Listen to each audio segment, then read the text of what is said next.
Hey everybody, welcome to Tuesday ACT. I'm Kristin from Magoosh, and today we are talking about how many times should you take the ACT, which is a really common question that students have. So first of all, let me say that this video is for students who actually have the ability to take the ACT more than once. So if you're taking it for the first time, February of your senior year, well, you're probably only going to take it once because you only have time to take it once. But if you're thinking about this earlier, which is awesome, and you're a junior and you have some time to be taking it multiple times, let's talk about how many times should you take the ACT.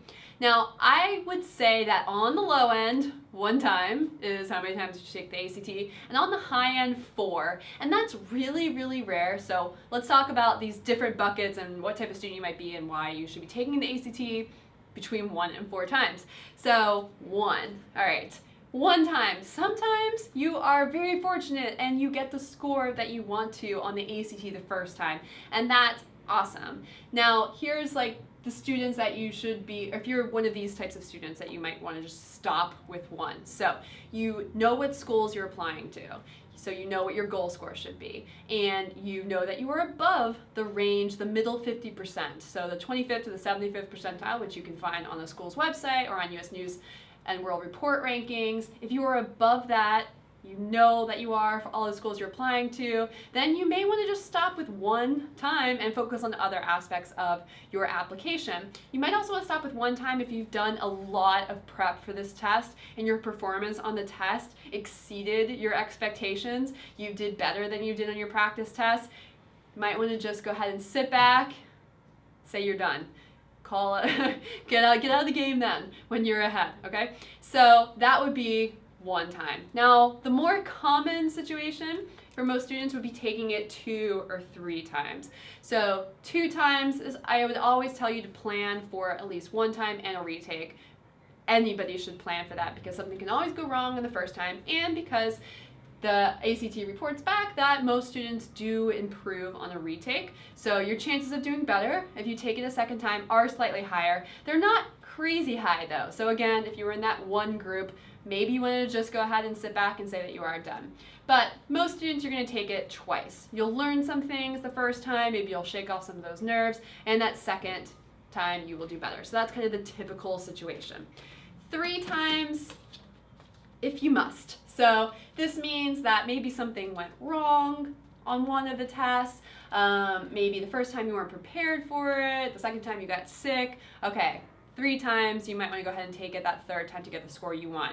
It also might be important if you are targeting schools that super score. So super scoring means that that school considers your highest scores from across sections of the ACT and averages them together into 1 super score. So maybe your scores on different sections didn't quite pan out the way you would like. Maybe on the actual test you scored much lower in science, but you scored higher in your practice test, but you did really well in English on 1 test and not so great on English on another test. And you feel like that you could take it again, really work on 1 section or 2, pull those up, and then have this awesome super score. Well, maybe you want to take it 3 times, but not every school does that, so you want to know your college requirements before you decide to go ahead and put yourself through this test a 3rd time. And you know, so 3 times is if you're really, like I said, something goes wrong, or if you really didn't prep well the first time or 2, and now you have a different prep strategy.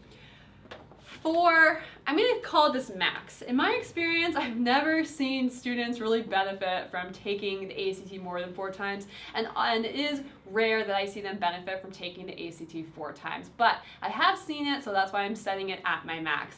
This is, again, if you're in the situation of like I said, for 3, where something has gone wrong on some of your previous tests, or you're targeting a specific super score and you're going to work really hard on 1 section to pull that up, or a lot of times when I've seen the 4th time be successful is because maybe you're a student that needs accommodations on this test and you didn't get them earlier on, but you appealed, you got through the process and you got them. Well, then you definitely should take this test with the accommodations that you need. That's often the times when I've seen 4 tests actually be successful, is if for those types of students. So, but I would say this is the absolute max, and typical is going to be 2 times. So hopefully that helps answer your question about how many times you should take the ACT. For more tips, you can join us here on Tuesday ACT. We have lots of videos for you. And for lessons and practice questions to help you absolutely nail that ACT the first time so you can be in that first group, you can go to act.magoosh.com.